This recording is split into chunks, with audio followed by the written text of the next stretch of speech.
The bus rolled through the final gate just before sunrise. Its tires crunched over gravel, and the sound echoed between tall concrete walls topped with coils of rusted wire. Inside the bus, most of the men were loud, restless, or angry. Some joked too hard. Some stared out the small windows with blank faces. One man sat quietly near the back. He kept his hands folded in his lap and his eyes lowered. He did not speak. He did not look afraid. He simply waited. When the doors opened, guards shouted orders. Chains rattled. One by one, the inmates stepped down. The quiet man followed, moving with slow, steady steps. He did not rush. He did not drag his feet. His posture was straight, even though the chains were heavy. A guard noticed and frowned, but said nothing. The prison was known for its harsh life. Gangs ran most of the cell blocks. New inmates learned quickly who to fear and who to follow. Weakness was punished. Silence was often taken as fear. As the quiet man entered processing, other inmates glanced at him. Some smirked. Some shook their heads. To them, he looked like someone who would not last long. During intake, the guards barked questions. Name, age, sentence. The quiet man answered when asked with short and calm replies. No extra words. No attitude. When they took his photo, he looked straight ahead, his face relaxed. Not angry, not broken. Just still, he was assigned to a crowded block where control did not belong to the guards alone. Everyone knew it. The gang leader of that block had ruled it for years. He was loud, confident, and cruel when needed. People feared him because he enjoyed reminding them who held power. When the quiet man walked into the block, conversation slowed. Eyes followed him. Someone laughed under their breath. Another whispered, "Fresh one." The gang leader noticed too. He leaned back on his bench and studied. The newcomer, like a problem waiting to be solved. The quiet man was given a top bunk near the back. He placed his thin mattress carefully, smoothing it with both hands. He set his few items in a neat line. Then he sat on the edge of the bunk and waited. He did not stare around. He did not try to make friends. He did not ask questions. By evening, the tests began. Someone bumped into him on purpose near the water fountain. The quiet man stepped aside and said nothing. At dinner, his bread roll disappeared when he turned away. He noticed, paused for a second, then continued eating the rest of his meal without complaint. Laughter followed him back to his seat. The gang leader watched all of this. At first he felt bored. The man was exactly what he seemed to be, passive, easy. But then something felt off. The way the man moved did not match the way he was being treated. When he stepped aside, his balance never broke. When he reached for his tray, his hands were steady. His eyes missed nothing, even when his head stayed down. That night, as lights dimmed, the quiet man lay on his bunk, staring at the ceiling. The sounds of the prison surrounded him, shouting, metal clanging, distant laughter. He breathed slowly, evenly. This place was loud, but his mind was not. The next morning, the gang leader sent one of his men over. The man stood too close and spoke low. He told the quiet man that protection cost favors. The quiet man listened without reacting. When the message ended, he nodded once and returned to folding his blanket. That nod annoyed them more than words ever could by the third day. Everyone had an opinion about the quiet man. Some thought he was scared. Some thought he was broken by life already. A few said he might be dangerous in a strange way, but no one believed that seriously. In prison, real strength was loud. The gang leader decided it was time to remind the block who made the rules. He ordered the quiet man to clean the showers after evening count. It was work meant to shame. The quiet man arrived on time, sleeves rolled, scrubbing without complaint. The floor was slick. The smell was harsh. He worked steadily, not rushing, not slowing. While he cleaned, the gang leader stood nearby, watching. He made jokes, trying to get a reaction. None came. The quiet man kept scrubbing, his movements smooth and controlled. No wasted effort, no frustration, That was when the gang leader felt something he did not like. Unease. He had seen fear many times. He knew how it looked. This was not fear. This was patience. As the days passed, the pressure increased. Verbal insults turned sharper. Tasks became heavier. Still, the quiet man remained the same. He did not defend himself with words. He did not bow or beg. He simply endured. Some inmates began to avoid him, not because they respected him, but because he made them uncomfortable. It was easier to deal with anger than with calm. One evening during recreation, the quiet man stood alone near the wall. He stretched his shoulders slowly, carefully, as if easing old stiffness. A few inmates noticed the movements. They were not random. They were practiced, controlled, almost like a routine done many times before. The gang leader noticed. Two, he narrowed his eyes. The quiet man finished stretching and stood still, hands at his sides, breathing slow. He looked around for a brief moment. His gaze passed over the yard, the fences, the guards, the men. Then his eyes lowered again.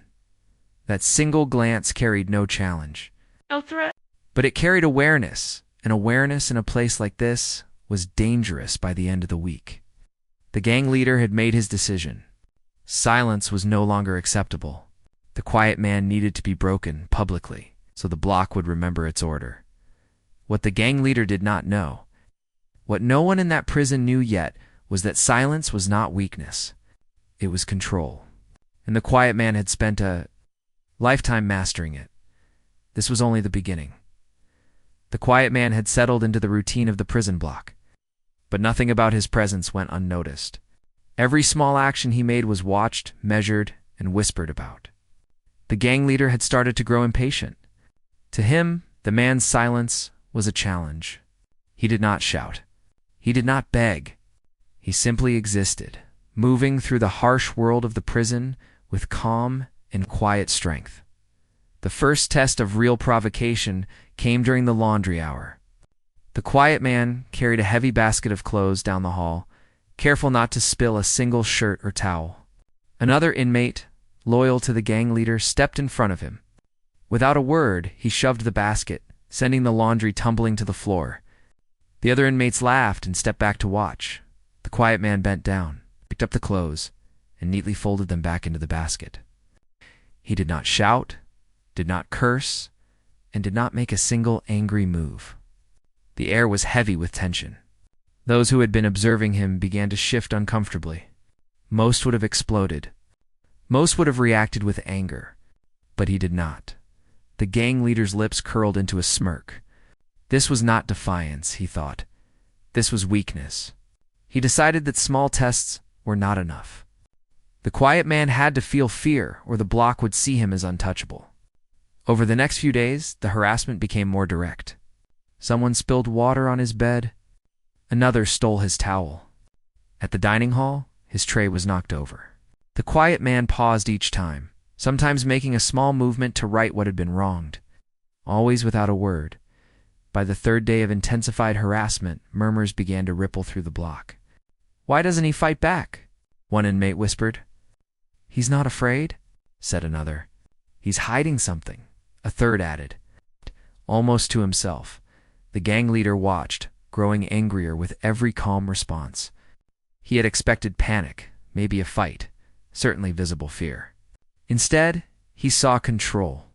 The quiet man's movements were precise, measured, and balanced. He did not react in anger, but he noticed everything. His awareness extended beyond the obvious. The guards, the prisoners, the noises, the way the floor creaked under certain steps, all seemed cataloged in that calm demeanor. The next provocation was personal. The gang leader sent one of his most loyal men into the quiet man's cell while he was asleep. The man ransacked his few belongings, tossing them across the bunk.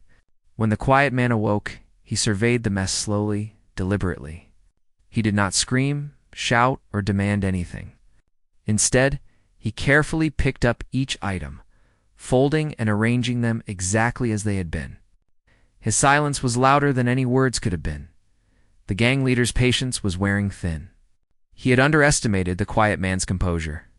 He had assumed that threats, ridicule, and minor violence would force a reaction. But the man's silence was unshakable. This was no ordinary inmate. He had to be broken in front of everyone, or his calmness would undermine the gang leader's control over the block. The next day, the quiet man was assigned the heaviest labor. He was sent to scrub the floors of the yard with a stiff brush, kneeling in cold water that seeped through his prison clothes.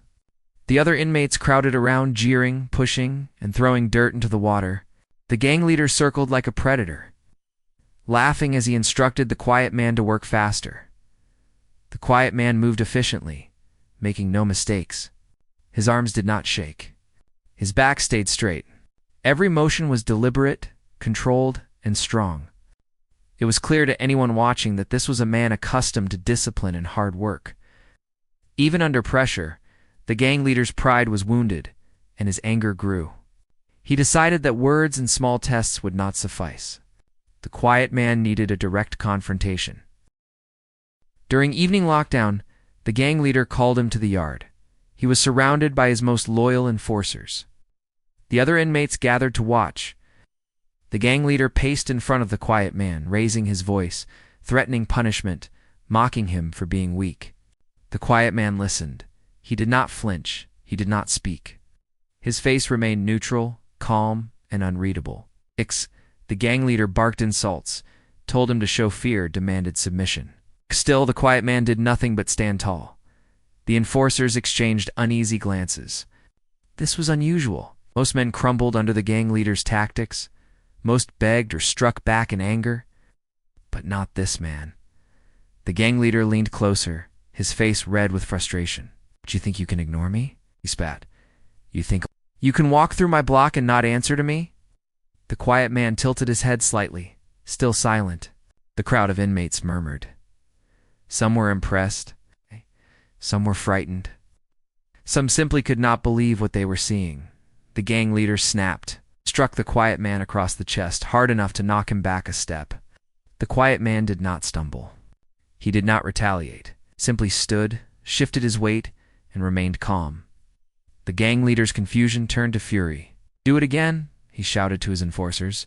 "Make him feel what it means to respect me." Several men stepped forward. They shoved, poked, and struck the quiet man.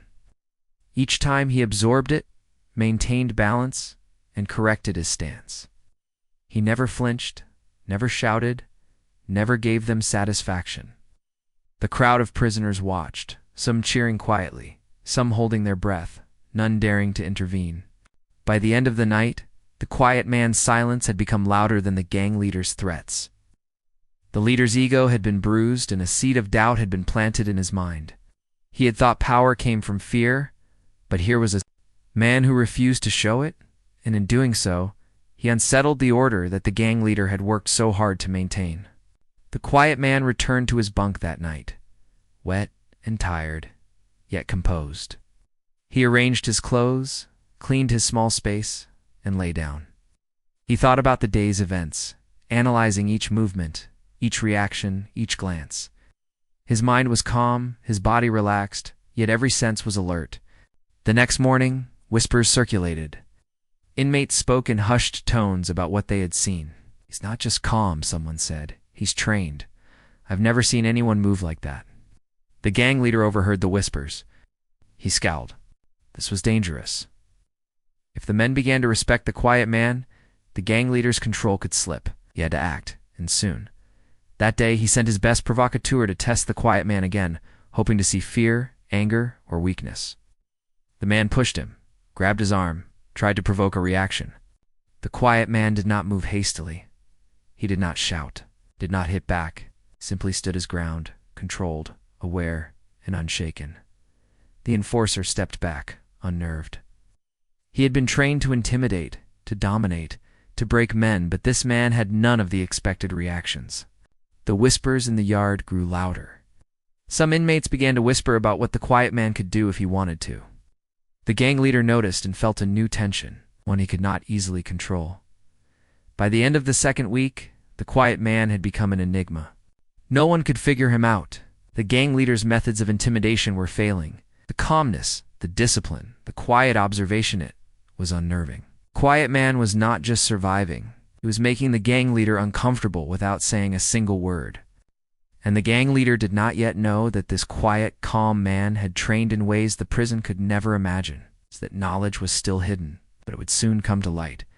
This was the stage where the quiet man's patience and the gang leader's ego were on a collision course. The days of small tests were over. The next challenge would not be quiet. It would be dangerous. And neither the gang leader nor the other inmates would be prepared for what was coming. The quiet man had become a presence the block could not ignore. Every step he took, every move he made, was noticed. The gang leader felt that pressure growing inside him, twisting his pride into anger. He could not tolerate it any longer. To maintain his authority, he needed to break the quiet man publicly, in a way that everyone would remember. One afternoon, the gang leader called him into a deserted area of the yard. The sun was high, casting long shadows across the cracked concrete. Around them, a group of loyal enforcers gathered. Other inmates, curious, lingered at a distance, whispering and peering over fences. The gang leader's face was red, his jaw tight. He circled the quiet man like a predator sizing up prey. "You think you're better than everyone here?" he shouted. "You think your silence makes you strong? Today everyone will see who's in charge." The quiet man remained calm. He did not flinch, he did not speak, and he did not back away. His eyes lowered for a moment, then slowly looked up. Meeting the gang leader's gaze with steady composure, the gang leader laughed, but it was hollow. "Stand up straight. Look at me. Prove you're not afraid." The quiet man did as he was told, not with arrogance, but with quiet control. His movements were smooth, deliberate, almost like he was preparing for something, though no one could guess what. The gang leader took this as defiance and stepped closer. Pushing him lightly in the chest, "Strike him." The gang leader ordered one of his enforcers. 2 men stepped forward and shoved the quiet man. He staggered, but only slightly, adjusting his balance immediately. He did not retaliate. He did not shout. He simply absorbed the force, moving with precision that made even the enforcers step back slightly. The gang leader's smirk faltered. He was not used to seeing men handle his attacks so easily. Come on. Hit him harder. Make him feel it. Oh. The enforcers attacked again, more aggressively. They tried to grab him, push him down, hit him. Each time the quiet man moved, but not like a frightened man. He shifted, balanced, and corrected. His movements were subtle, controlled, and effortless. The crowd of inmates grew silent. Whispers began. "Who is he?" "He's not normal. He's a fighter." The gang leader's face twisted in frustration. This was supposed to be a simple display of power. Instead, it had turned into a test for him. The quiet man's calm presence made the gang leader nervous, though he would never admit it. The quiet man didn't need to strike back yet. He was aware, calculating, waiting. One enforcer lunged at him from behind, expecting surprise or fear. The quiet man shifted his weight just enough to deflect the attack, using the man's momentum against him. The enforcer stumbled forward, nearly losing balance, and the crowd murmured in astonishment. The gang leader snapped. "Enough. Let's teach him a lesson." Several men jumped in, trying to corner the quiet man. For a brief moment, it seemed like he would be overwhelmed. But then he moved. Not aggressively, not with rage, but with precision. A swift pivot here, a careful step there, and he created space between himself and the attackers. Each movement was controlled, efficient, and measured. The quiet man did not shout, he did not curse, and he did not make his attackers look foolish. But each step, each adjustment, sent a message. He was aware of every angle, every attack, every weakness in their approach. The enforcers began to hesitate, unsure how to continue. The gang leader, seeing his men falter, stepped forward himself. "You're going to respect me now," he said, his voice low and dangerous. He lunged, swinging a fist toward the quiet man's torso. The quiet man moved. Not fast, not recklessly, but with perfect timing. The fists never connected. The gang leader stumbled slightly from the miss. For the first time, he felt uncertainty. Quiet man had not fought aggressively. He had only defended, maintained balance, and neutralized force. A hush fell over the yard. Inmates who had gathered in curiosity were now watching in disbelief. The quiet man stood tall, breathing evenly. There was no anger in his eyes, no hatred, just awareness, control, and calm power. The gang leader's ego burned. He had never been challenged like this. Usually fear came first. Submission followed. But this man refused to play the game. His silence, his composure, and his movements unsettled the gang leader more than any shout or punch could. The quiet man did not pursue his attackers. He did not strike a single one. He simply stood, alert and ready. His calmness was louder than any fight. It carried authority, but it was not the authority the gang leader understood. It was earned through control, discipline, and experience. The crowd of inmates was shocked. Some whispered that this man had trained in ways no one in prison could understand. Some kept their distance, not out of fear, but out of respect. Even the enforcers hesitated, unsure whether to continue or step back. The gang leader, seeing the hesitation, shouted for his men to finish it. But the quiet man did not give them an opening. He moved only to avoid force, not to attack. Slowly, carefully, he shifted to the edge of the yard, keeping the gang leader and his men in sight. Every movement was deliberate, controlled, and precise. By the end of the confrontation, the gang leader was exhausted, frustrated, and embarrassed. His attempts to break the quiet man had failed. The enforcers had seen his skill, his control, and his calm. The prisoners who watched knew something extraordinary had happened. The quiet man had not been beaten, bullied, or provoked into violence. He had stood, composed, and had maintained control over the chaos. For the gang leader, this was a dangerous realization. He had underestimated the quiet man. He had assumed weakness, but he had been wrong. His authority had been challenged, not with loud fighting, but with precision, calm, silent power. The quiet man returned to his bunk that night as if nothing had happened. He washed his hands slowly, folded his small set of belongings, and lay down. His breathing was steady. His mind was alert, reviewing every detail of the day's confrontation. He knew the gang leader would not give up easily. He knew the next move would be more aggressive, and he was ready. The quiet man had lived a life of discipline. He had trained his body, his mind, and his reactions. He had learned to remain calm in chaos, to control his environment, and to protect himself without unnecessary violence. The gang leader did not yet know the depth of his skill. Word spread quickly through the block. "Did you see him?" whispered one inmate. "He didn't fight, but he could have taken them all down." Another shook his head. "I've never seen anyone move like that in here." The rumors reached the guards, who noticed a change in the atmosphere. Inmates gave the quiet man more space. Even those loyal to the gang leader were uneasy. The gang leader lay awake that night, thinking. He could not admit it to anyone, but a seed of fear had taken root. This man could not be controlled by fear alone. The quiet man's calm, discipline, and skill had changed the balance of power.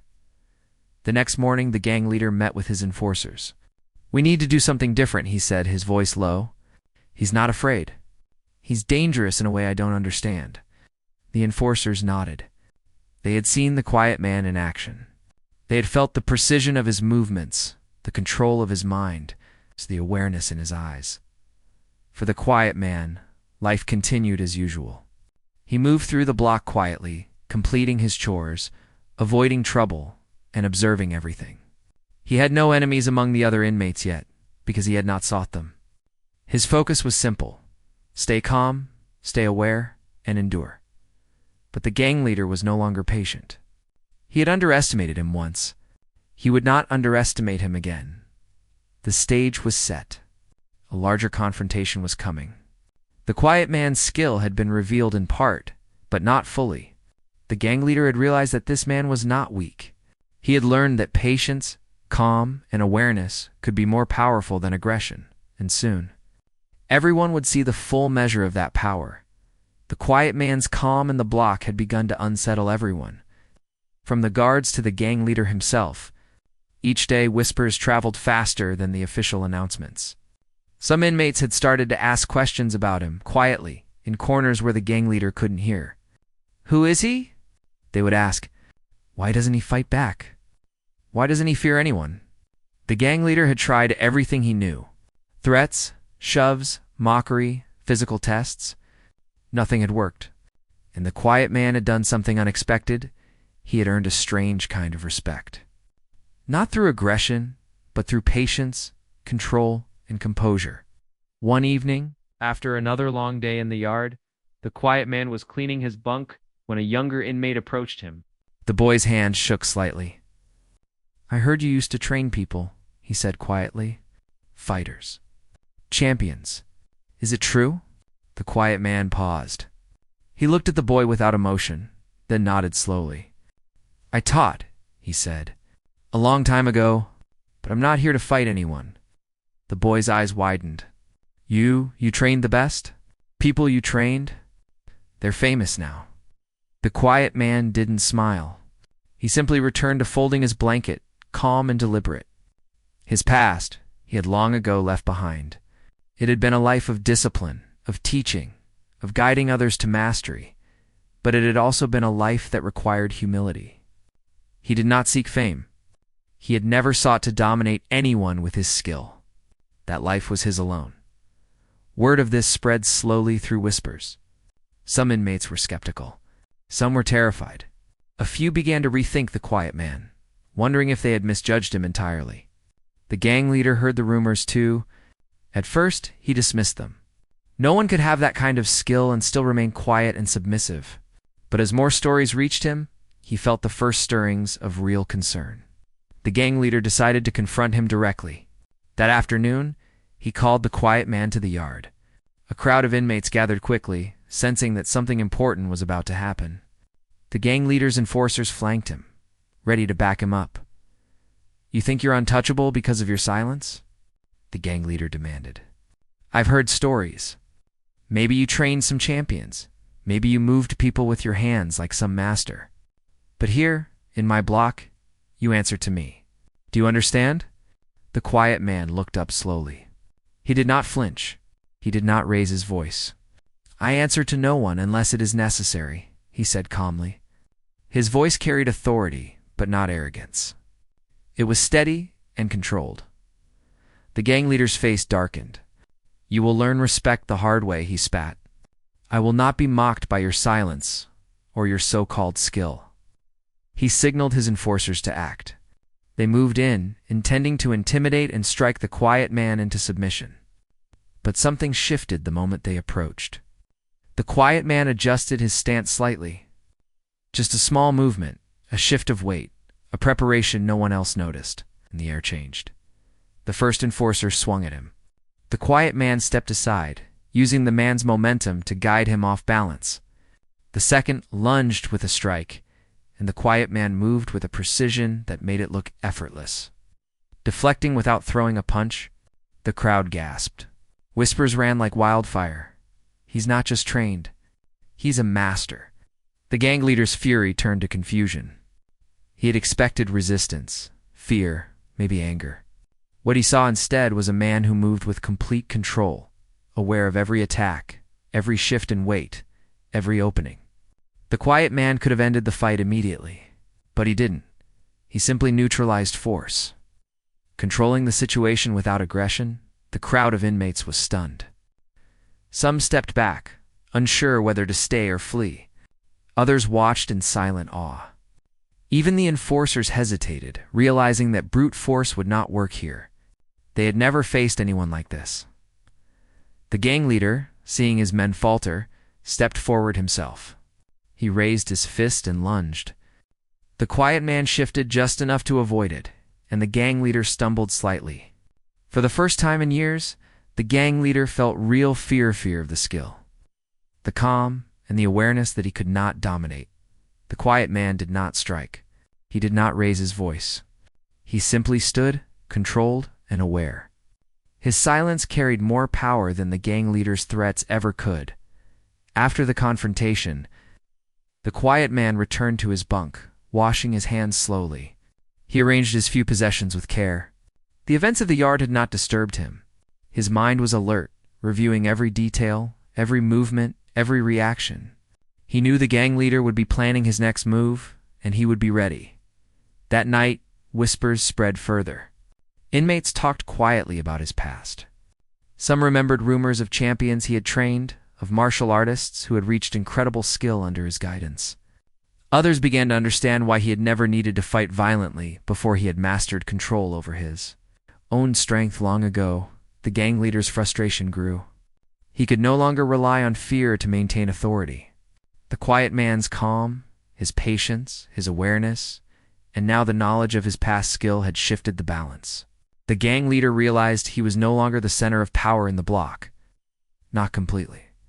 The quiet man, meanwhile, remained distant from the whispers. He did not seek attention, and he did not provoke it. But his presence alone commanded respect. Inmates began to give him space. They approached cautiously, some seeking advice, others merely observing. Even the gang leader's enforcers were reluctant to confront him now. The quiet man's past was slowly becoming known. Not through bragging, but through observation and whispered stories. He had trained men who became legends in martial arts circles. He had disciplined their minds and bodies, teaching not just fighting, but control, focus, and patience. That discipline was evident now in every motion he made, every glance he cast, every decision to act or remain still. The gang leader began to realize the quiet man could not be broken the way he had broken others. He had to rethink his approach entirely. Fear and intimidation were useless. He could not outmatch the quiet man's skill. He could not predict it, and he could not dominate it. For the first time, the gang leader felt uncertainty.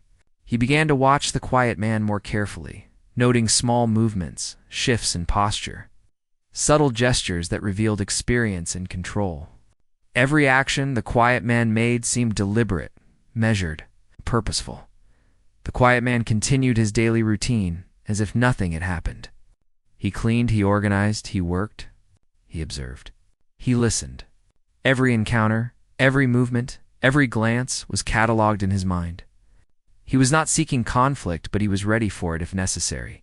In the coming days, tension in the block increased. Inmates whispered about the quiet man's skill and past. The gang leader's authority was challenged in subtle ways he could not control. He tried to act with aggression, but the quiet man remained calm, controlled, and aware. Slowly, respect grew among the inmates, not through fear, or through violence, but through recognition of the quiet man's mastery, discipline, and patience. He had not fought to win. He had not sought attention. Yet his presence alone had shifted the balance of power. The quiet man's reputation spread beyond the block. Guards noticed his composure, his efficiency, and his calm authority. Even prisoners who had no reason to respect him instinctively gave him space. He had become a quiet force, an example of discipline and control that could not be ignored. And the gang leader, realizing he had misjudged him, began to understand that this man could not be broken in the ways he had broken others. He had underestimated the quiet man's patience, control, and skill. And now, the full truth of his past was about to come into focus. Changing the dynamic of the block entirely, the quiet man had trained champions, yes. But now, even without striking, he was teaching lessons to everyone around him, that strength was not only in fists, but in control. That discipline was more powerful than fear, and that patience could be more effective than rage. The gang leader's challenge had shifted, from breaking the quiet man to understanding him, something far more difficult. Every step the quiet man took, every calm gesture, every silent moment, reminded the gang leader that he was facing a man who had mastered not only his body, but his mind. The quiet man remained patient.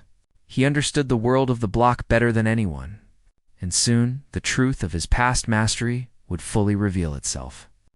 Leaving no doubt about the power he carried, silent, controlled, and unstoppable. The quiet man had become the center of attention in the block, though he did not seek it. Everyone knew he was not like the others. Not because he shouted or fought, but because he carried himself with a calm confidence that no one had been able to break. Even the gang leader, once untouchable in his authority, now watched with unease. He had underestimated the quiet man at every turn. He was beginning to realize that brute force alone could not control him. The tension between them reached its peak one afternoon in the yard. The sun was bright, the shadows sharp, and the air heavy with anticipation. The gang leader had been planning a final show of power, something that would force the quiet man to submit, or at least show fear. He called him forward, surrounded by his enforcers. The other inmates gathered, sensing that something decisive was about to happen. "You've been causing problems here," the gang leader said, his voice low and dangerous. "Your calmness, your silence, your skill, it challenges me. I am the one in charge, and it is time you remember that. Today, you will show respect." The quiet man looked at him steadily, his posture calm, his breathing slow. He did not flinch. He did not raise his voice. He did not beg. He simply listened. The gang leader's face twisted with frustration. "Do you even hear me? Do you understand who you're dealing with?" The quiet man's reply was simple and calm. "I understand. But respect is earned, not forced." The enforcers moved in, expecting a fight, expecting resistance, expecting fear. They wanted to intimidate him, to shove him into submission. But the quiet man moved in the smallest ways, shifting his weight, adjusting his balance, positioning himself so that he could respond without aggression. The first enforcer lunged, swinging his fist. The quiet man sidestepped smoothly, guiding the man's momentum past him. The second grabbed him from behind, but he twisted with precise control, unbalancing the man without striking him. The crowd gasped. Some inmates whispered, "He's not just skilled, he's unstoppable." The gang leader's rage grew, but the quiet man's calm only made it worse. The man did not attack. He did not seek revenge. He simply controlled the space around him, neutralizing the force directed at him. Every movement was measured, precise, and deliberate. For the first time, the gang leader realized something important. He could not dominate this man with fear, with threats, or with brute strength. The quiet man's power was different. It came from control, from discipline, from the mind as much as the body. He had trained champions long before prison. He had taught them focus, patience, and restraint. And now, he was demonstrating those lessons in a place where violence ruled. The gang leader tried to strike, but the quiet man moved before the fist could land, redirecting the force and maintaining perfect balance. The enforcers hesitated, unsure how to continue. The quiet man had not even raised his voice. He had not even struck anyone. Yet he commanded respect in a way that anger and intimidation never could. The crowd of inmates watched in awe. Some whispered that the quiet man could have defeated everyone if he wanted to, yet he chose not to. He had not sought to humiliate or harm anyone. He simply maintained control, showing that strength did not always require violence. After what seemed like hours, but was only minutes, the gang leader stepped back, breathing heavily, his face red with frustration and disbelief. He realized he had lost not to a fight, but to awareness, discipline, and patience. The quiet man had not submitted, but he had not resisted either. He had simply remained himself, calm and composed. In the days that followed, the balance of power in the block shifted. The gang leader no longer ruled through fear alone. Inmates began to approach the quiet man, asking questions, seeking advice, or simply observing. Even those loyal to the gang leader kept their distance, unsure how to navigate this new reality. The quiet man continued his routines as before. He cleaned, he organized, he worked. He did not boast. He did not seek attention. Yet his presence alone changed the atmosphere of the block. Violence decreased, respect grew, and a new sense of order emerged. Some inmates tried to test him again, but each time he responded with the same calm precision. He never attacked unnecessarily. He never sought to dominate. He only controlled, redirected, and balanced. His past training in martial arts, his years of teaching champions, his mastery of discipline, all of it was evident in every small movement. The gang leader watched, frustrated but also learning. He realized that strength did not always come from fear or force. Sometimes it came from control, from patience, and from understanding. The quiet man had shown him that lesson in the most direct way possible. Word of the quiet man's skill and composure spread beyond the block. Guards noted his efficiency and calm.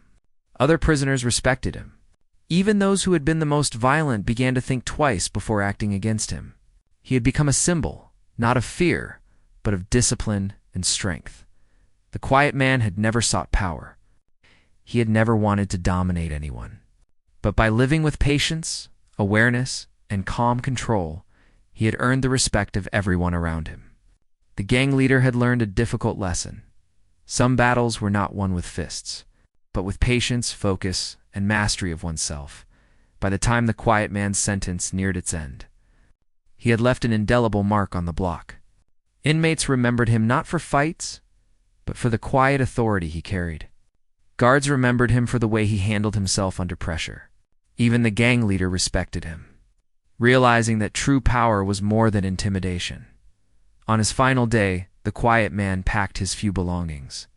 He looked around the block, seeing the men who had watched him, who had doubted him, and who had learned from him in ways they might not admit. He nodded silently to a few of them, and they nodded back, a gesture of mutual respect. He walked through the yard one last time. Past the gates, past the walls, past the crowds. No one spoke. No one needed to. His presence alone had said everything. He had changed the block not by fighting, but by being himself, calm, aware, disciplined, and unshakable. As the doors closed behind him, the quiet man left a legacy that would not be forgotten. Not of fear, not of violence, but of respect earned through mastery of mind and body. And for the first time in years, the gang leader looked at the block and realized that control was not just about power, it was about understanding, patience, and restraint. The quiet man walked into the sunlight, carrying with him the lessons of a lifetime. He had not fought to prove his strength. He had not sought glory or recognition. Yet in his silence, in his calm, and in his discipline, he had taught everyone around him the most important lesson of all, that true strength comes from mastery of oneself, and that respect is earned, not forced. And in the prison block he left behind, a new balance had been set, one that would last long after he was gone.